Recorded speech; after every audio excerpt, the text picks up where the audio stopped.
kabeshis! Welcome na naman dito nga sa aking channel. Dito nga ipag-uusapan natin yung mga legit online loans dito sa Pilipinas na may transparent terms at mabilis na approval. Ang listahang ito ay based sa real user feedback, reviews at SEC or Securities and Exchange Commission registered lending platforms. Kaya kung naghanap ka ng safe at reliable na paraan para mag-loan, ito ang gabay mo. Share ko sa inyo yung top 20 online loan apps ngayong 2026 na pwede nyong i-consider utangan. Unang-una sa ating listahan na itong Bangko Instacash Co Loan. Pwede kayong umutang hanggang 250,000 pesos. Meron itong repayment terms na 7, 10, 14 days hanggang 12 months. Mahaba din po yung ino-offer nito na payment terms. At note lang mga kabeshis, fast approval ito for users with stable source of income or active GCash. So dapat kapag umutang kayo dito sa Bangko Instacash Co ay borrow responsibly. So pwede nyo panoorin yung mga previous video natin dito sa Bangko Instacash Co, separate videos kung ano yung iba't ibang mga feature nga na meron itong Bangko Instacash Co at kung paano kayo umutang. Pero pwede nyo rin itong ma-check sa Google Play Store, itong Bangko Instacash Co app, then pwede nyo i-download, okay? Next, na pwede nating utangan na itong GCash, yung G-Loan na ino-offer nila. Do, itong GCash, meron din silang G-Gives, diba? Yung ibang mga pautang nila.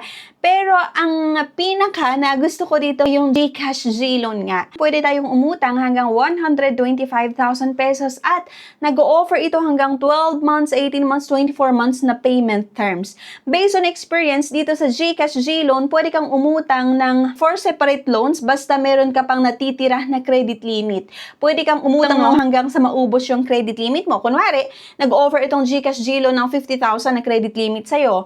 Pwede kang umutang ng 10,000 sa unang loan mo. Kung sakali na biglaang nagkaroon ka ulit ng pangangailangan, pwede ka ulit makautang ng another 10,000 or 15,000 hanggang sa maubos yung credit limit mo. And minsan sa isang buwan, 3 yung pinabayaran natin or pwede nyong bayaran na utang nyo dito sa GCash G-Loan kung meron kayong 3 separate loan nga. Na-try ko na rin kasi before, 4 separate loans. So meron akong monthly na 4 na loans na binabayaran dito sa GCash G-Loan. Pero syempre ngayon okay na. Repayment terms nga dito ay hanggang 12 months. Mahaba din nga yung ino-offer nitong GCash G-Loan. Ang maganda dito nga, kahit first time mo na umutang, ay nag-o-offer sila ng mahabang payment terms. Pero take note lang na ang offer na ito ay para sa mga selected users lang. Hindi lahat ng mga may GCash app ay pwedeng makautang dito. So para nga sa mga selected users kung saan na-offeran ni GCash ng loan na G-Loan, di ba? Note lang mga kabeshis ko dito sa GCash G-Loan, convenient and integrated nga ito sa GCash app and it requires sufficient G-score. Kaya kailangan nating mag-build, laging gamitin si GCash para makabuild tayo ng mataas na G-score para ma-offeran kayo ng GCash G-Loan. Next nga or number 3, itong Shopee S-Loan. Yung Shopee S-Loan ay pwede tayong umutang hanggang 100,000 pesos. Sakalain mo yon, napakarami pala yung pwede nating i-consider utangan, no? At yun nga, yung number 3, itong Shopee S-Loan, hanggang 100,000 pesos yung ino-offer nila na loan amount at may repayment ito 3 months hanggang 12 months. Minsan, mas mataas pa yung terms na ino-offer nila or mas mahaba yung terms na ino-offer nila depending on credit standing. Okay? Note lang mga kabeshis, yung approval nito may depend on your Shopee activity at yung payment history. At syempre, number 4 mga kabeshis na online din yung process ay yung Union Bank Personal Loan. Na-try ko na ito before kung napanood nyo yung mga previous vlog ko. Itong Union Bank Personal Loan ay nag-offer sila sa akin ng hanggang 179,000 pesos na loan amount. Pwede nyo panoorin yung mga previous vlog ko kung saan trinay ko talaga na utangan na loan, lahat ng process online. Tapos, super bilis din. Wala pang isang araw talaga, dinisburse nila yung loan proceeds sa aking account. Kaya nire-recommend ko din itong Union Bank Personal Loan. So by the way, sa mga interested, ilalagay ko na lang din yung link nito sa comment section. So pwede nyong itry. At kung naghahanap kayo ng credit card, nitong Union Bank din, may ilalagay din ako na link. So you can just click that link para ma-route kayo sa official website nila at makapag-apply kayo ng credit card. Super dali lang din at fast approval yung dito nga sa Union Bank Personal Loan, meron itong ino-offer na payment terms hanggang 36 months. Pero take note lang mga kabeshis, bank level security ito. So, suitable talaga ito sa mga larger loans.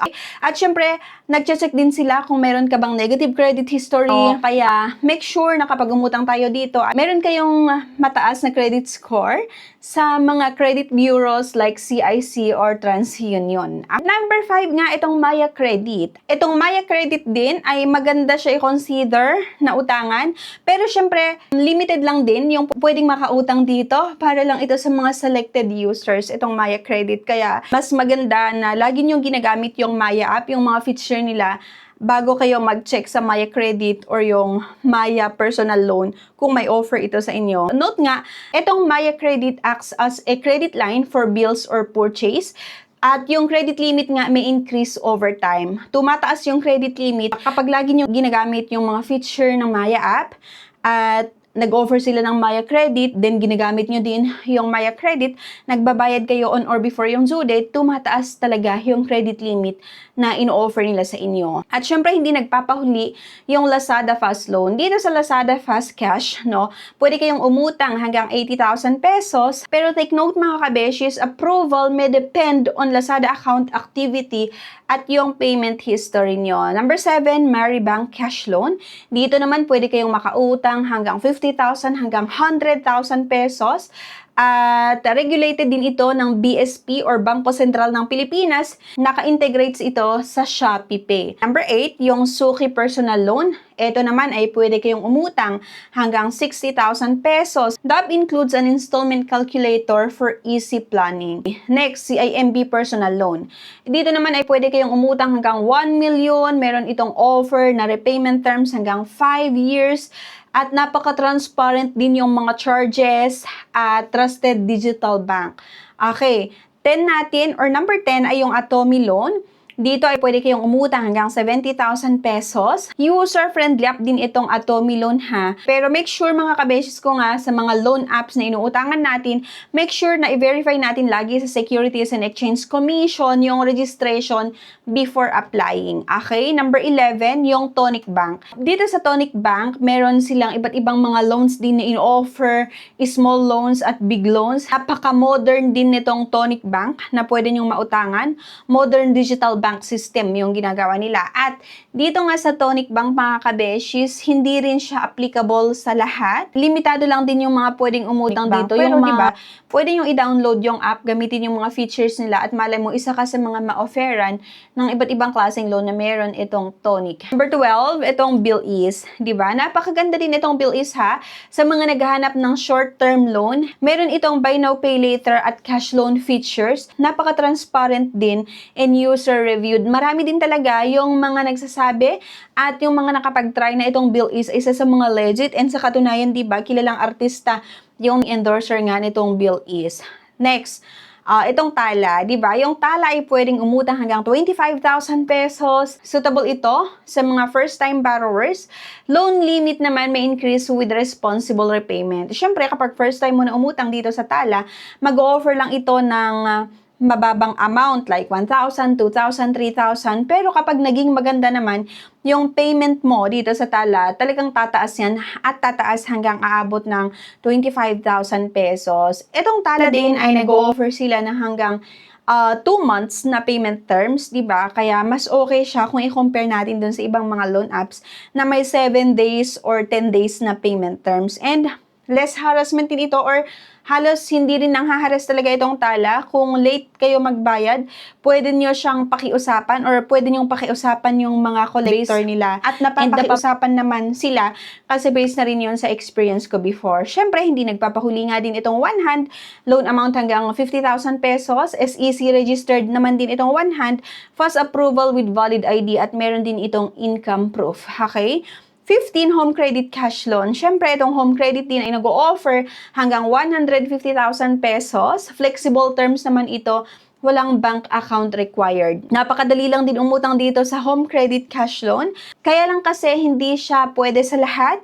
Ito lang ay para sa mga loyal customer na may offer or na-offeran ng cash loan nga nitong home credit. Okay? Flexible terms at no bank account required. 16. Ang ACOM naman pwede kayong umutang hanggang 500,000 pesos. At ang maganda dito ay Japanese lender nga. First time application may require branch verification talaga dito sa ACOM.